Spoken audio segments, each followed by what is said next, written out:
Oh, it's bright here. I had the whole Paris Alexa thing happen. Wasn't it amazing? I mean, as I was sitting there listening to the music, I remembered how I got, you know how we get older, but we still get in trouble? So it was the CEO of Sonos was inviting me onto the board. It's a speaker, music. It's like a high-tech music sound system. And he said, "You listen to music?" And I said, not really. And he got mad at me. He said, "We all have to listen to music. It makes us feel good." And I was sitting there watching my mom and dad do some head bobbing. So it just goes into us. So the power of music, the power of art. I'm also a believer in the power of industry. I was so glad that we thanked Boeing because where my family lived, we were like, a few miles away from Boeing.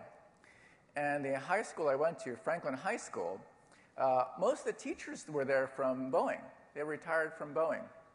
And if it wasn't for my chemistry teacher, who was a retired Boeing engineer, who helped me find a path to MIT, it would never have happened. So thank you, Boeing. It's a sort of an interesting tie-in. Another company, Wajimaya. You guys know Wajimaya? You have to understand that our tofu store was half a block away from Wajimaya, our largest customer. You probably helped get me pay for my tuition at MIT. So thank you for that too, Wajimaya. Okay. It's not a commercial thing, but I know that. But anyways, thank you. I'm so honored to be here. I just discovered that the place I lived was Rainier Valley. I'd never heard of that before, but that's where I came from. I was born and raised there. And what I've done in my life is try to reconcile the combination of mathematics and art. And this image you'll see on the screens here is something I made in 1993. I had gone to MIT and then went to art school, and the image is let's see here. The image is like in square circles like that. That was the first image I made when I came back to the computer. Because I was happy in the MIT computer world, then went to art school, and then I came back to the computer and began to write software, and discovered the computer never gets tired. It can draw those loops all day. And I thought that was strange because we get tired, but the computer never gets tired. And it was an experience that has always traveled through my life. The computer is so amazing. It can do so many things forever.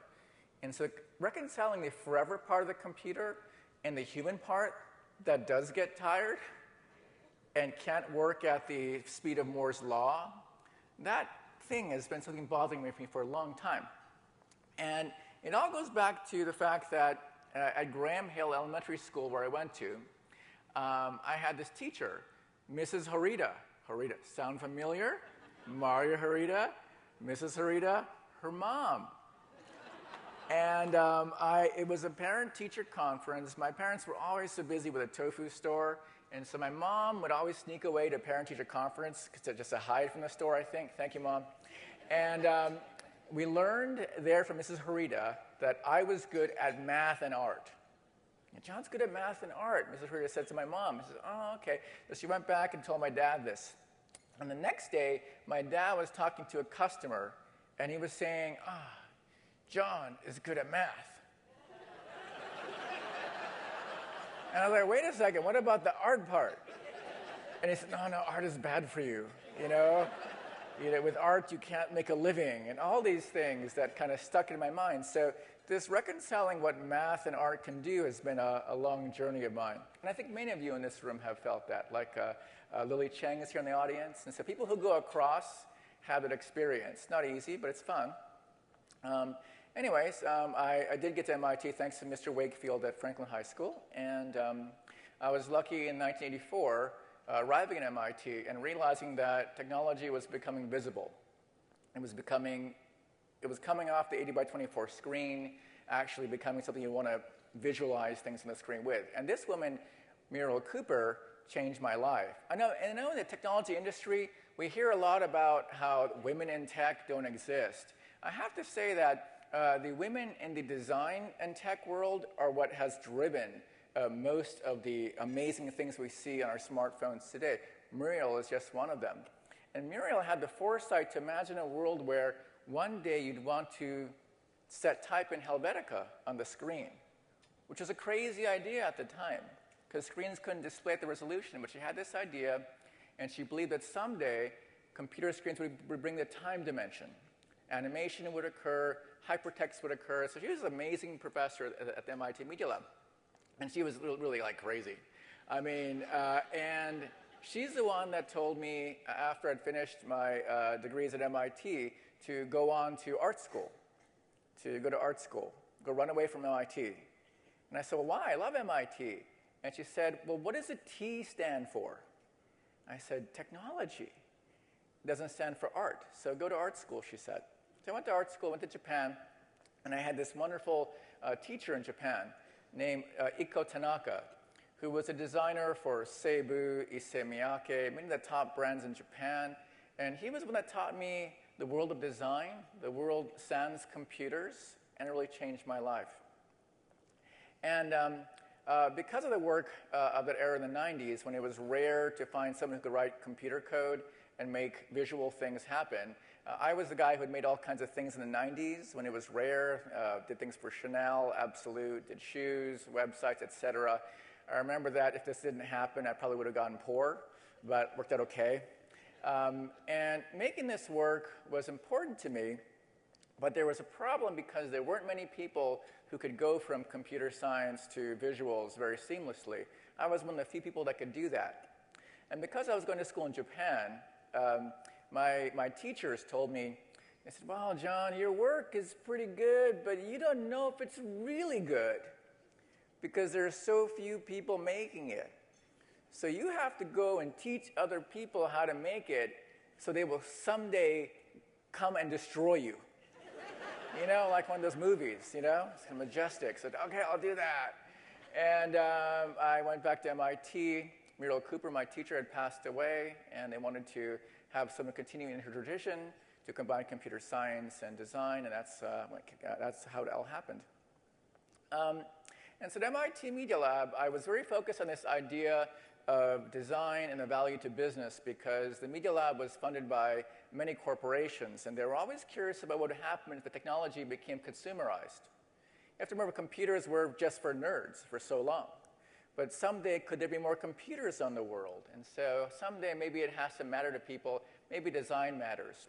For all of you in the business tech world, I'm sure you saw this cover last year, the cover of HBR. The cover of HBR was design thinking, which is a pretty major thing. It's actually the same year that Business Week had its cover as design as well. Fortune also design, Wired design, all cover issues. And so that's something that's happened today. Design is valuable. And so a lot of my work today is to try to understand why that's the case. Now, when you think about it, who remembers these computers? Come on. Okay. All right, older people. All right. The computer really was worthless, right? I mean, you'd buy it, you'd bring it home, you'd plug it in, the lights would come on, and then you're done. Because it couldn't do anything at all. There was no software, there was nothing. But of course, thanks to Moore's law, the doubling of transistors every 18 months, it got really, really good. Computers got really, really faster. And for a while, they were tapering off. Do we need computers? You know, I've got a computer. Do I need it? Now, what happened was that a company like Apple was long working on making things well designed. And because of their design philosophy, in the context of technology, happening at the right time that technology was becoming consumerized, design became valuable. This is not different from the car industry in the 1950s. When car sales were going down, everyone had a car. It was design that transformed the automotive industry. And so design is very, very happy. You know, design is just like happy thing. But I like to change it to like more DE dollar sign design, like rapper style design. You know, it's about the money. It's also Euro compliant, so it's like international. So design is everywhere. It's valuable from a financial perspective. It's a different kind of time. And that time is something I'm very curious about. And so last year, I released something called the Design in Tech Report. It was a report focusing on the investment industry and the high-tech industry's interest in design. And this slide was one of the key focuses. It was to make a simple point. And the point was, in the old days with desktop computers in America Online, you would check email. Remember you would check email? You would check it in the morning, and you would check it in the evening. Right? It was like, oh, I got to turn this on. Like, oh, it's so hard to use. But that's okay. My regular life exists. And then, oh, it's so hard to use. And so I like to call that like 2 ouches per day. But now, because we check our smartphone like all the time, if it were to ouch all day, it just would be intolerable, right? So because we use the computer so much more, and because everyone uses the computer today, it no longer can be poorly designed. It has to feel good. The same way that automobiles were utilitarian, but once President Eisenhower in the 50s put in the interstate highway system, we now travel longer distances. We as Americans defined ourselves by what car we owned. And so design played that role. The same thing is happening today. Now, people who say design's important, but I don't really care about this art thing. This art thing, I don't get. But this design thing, I love. I have to tell people that design and art are interlinked. You don't get the design with the art without the art. You don't get the engineering without the science. They're paired together. And so when people say art isn't important, I point out that art's in the word heart. Come on. I mean, where's your heart, I also point out that art is in the word earth, right? Heart and earth. And they say if you remove art, the word earth becomes eh. Right? So, but really, art to many people is hard to understand. I don't get art. I don't get art. So a lot of the work I was doing as I was president of RISD was to explain that art is about the enigma. It's about the paradox. It's the welcome mystery. So if you don't get art, it's working on you. And that makes you feel even more uncomfortable, which is better too, because so art is allowed that license. It's a very important thing. Now, people will say, but I can't go to a museum. I can't go see art. And so I'm sure many of you up here travel a lot. You guys all travel. I see traveler type people traveling, right? And there's like art everywhere. There's public art in most airports. This was at Santa Barbara Airport. I was stuck there for a few hours, and it's like a seaplane, kinetic art sculpture. So you can find art in the airports. But I like to hunt for art, specifically in airport bathrooms. So I was walking into a men's room, and I saw this, the most gorgeous kinetic sculpture I'd ever seen. And I could have filmed it all day long. But people were coming in and thinking maybe I did that, so I had to stop. But again, art is everywhere, because art exists in how you see the world.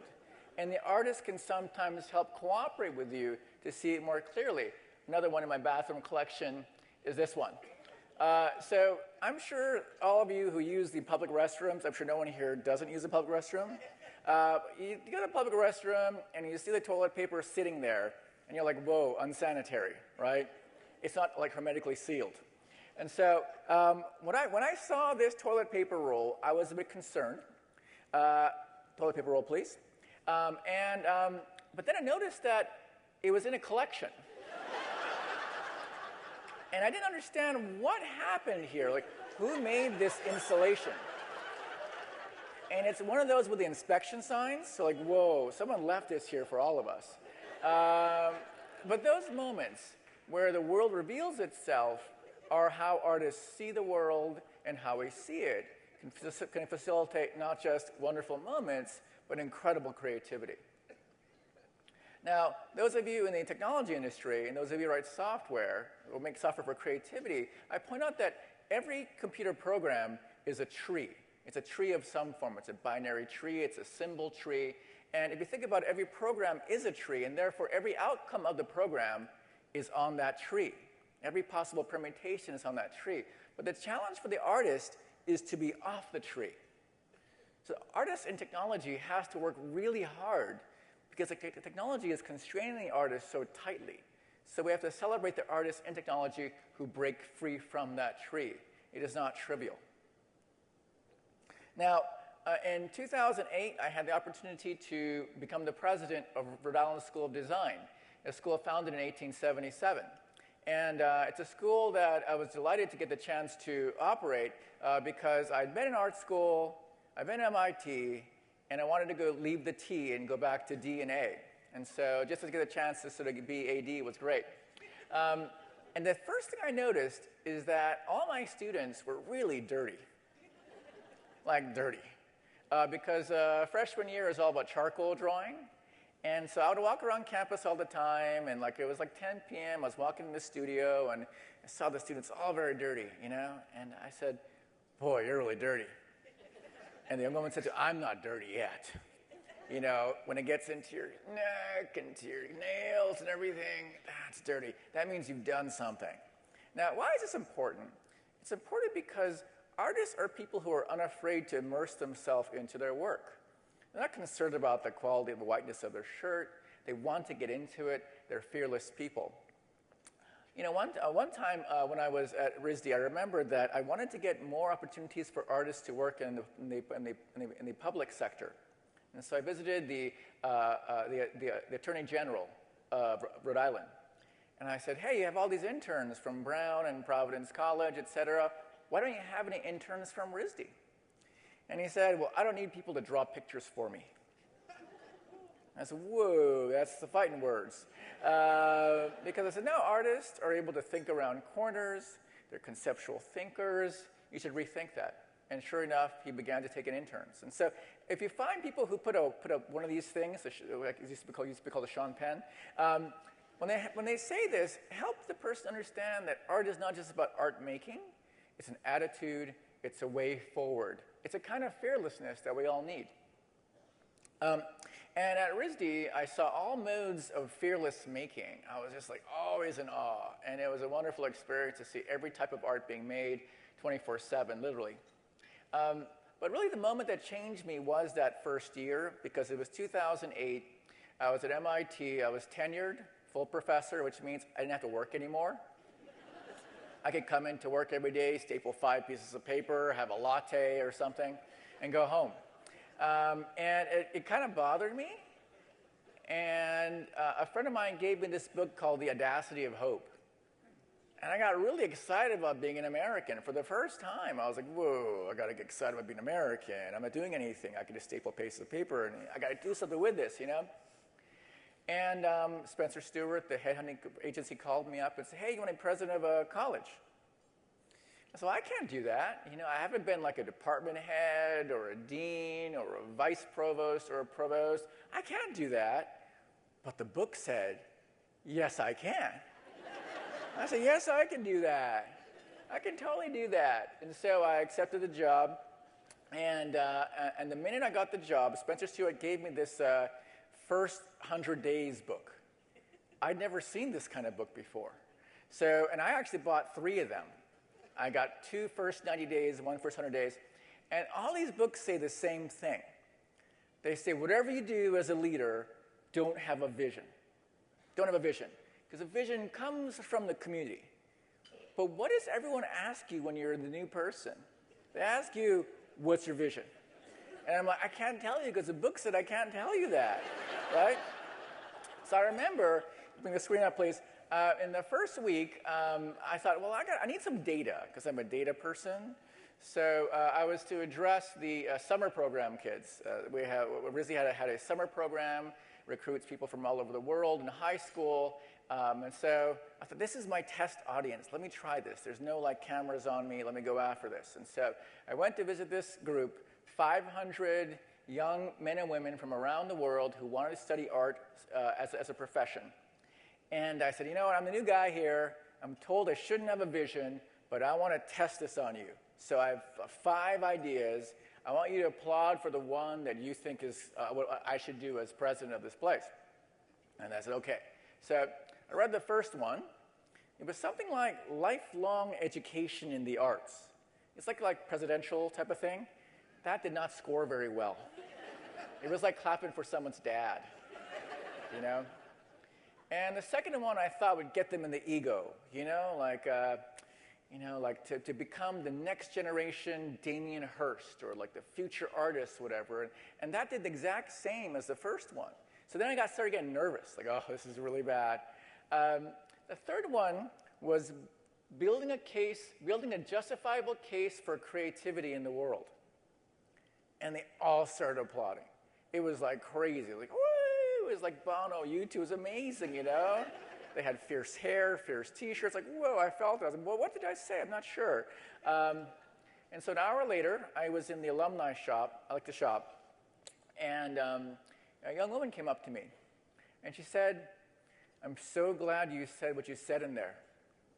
I said, what did I say? And she said, I'm a sophomore in South Dakota. I'm the creative one, the weird one. In high school, no one takes me seriously. And she said, up there, you said you were going to fight for all of us.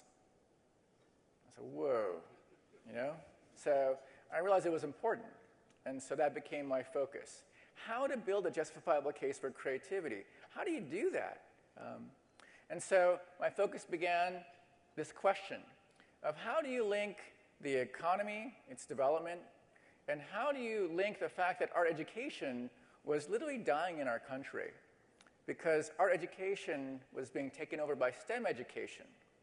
I met so many arts educators who were having their art studios being changed into chemistry labs to fit STEM legislation. And so the focus became one on how to turn STEM into STEAM. But how do you do that? Well, it turns out that Rhode Island's a really tiny state, right? It's like this small, you know? And there's this thing in America, right? 2 senators per state. So they would take my calls. So I'd hang out with them all the time. Whoa, Senator, whatever, how you doing? I'm good, hanging out, you know, and let's talk cybersecurity, you know, it's great, you know, going in there. But they were extremely helpful in moving STEAM into the center of Congress, and so many congressmen, congresswomen just jumped in to take that forward, and now it's a caucus that actually, on December 15th, STEM became STEAM. In the ESSA legislation. So STEAM is a real thing today. So really excited. So I like to close on one thought because I like to be on time and you guys have to go back to work. And it's the following. So people ask me, why did you go from RISD to venture capital? Like, what's that about? Venture capital, dark. Education, light, you know? I have to say it's because I've had a long-standing misunderstanding of the financial world. You see, at MIT, I was the creative one. People say, John, you're the creative person, so don't worry about the money. We'll take care of the money for you. And after 5 people tell you that, you wonder, what are you hiding from me? So I got my MBA as a part-time hobby in 2005. And I wanted to learn more about finances, and being in the venture capital world has been amazing because I can see now how the best startups today can no longer compete with technology. They need the creative part. They need the design part. And the new Design and Tech Report highlights how billions of dollars are being invested in companies that are led by designers, led by artists, alongside technologists. It's a great time for the arts. So thank you very much, and I hope you enjoy the rest.